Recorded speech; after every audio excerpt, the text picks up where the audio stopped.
Imagine you're sitting in a dark room and you turn on a light. The beam of light illuminates everything in its path. But did you know this simple act of turning on a light is a physics' greatest mystery, wave-particle duality?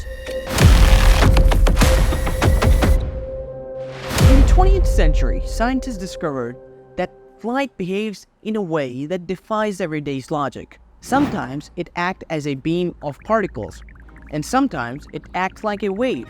In 1801, Thomas Young performed the double-slit experiment.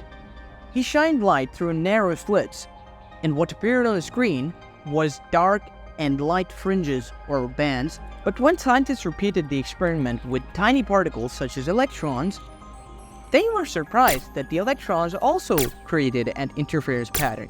Something more surprising was that even if the electrons were sent one at a time, they still formed the interference pattern.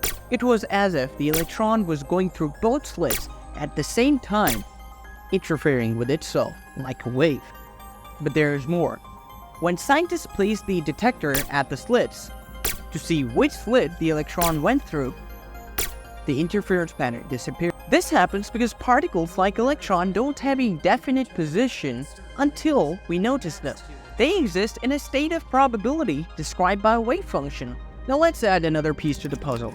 The momentum of the particle is inversely proportional to wavelength.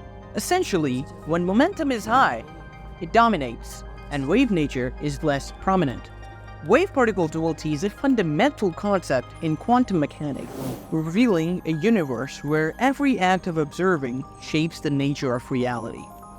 So the next time you turn on a light, remember that you're glimpsing into the profound mysteries of the quantum world.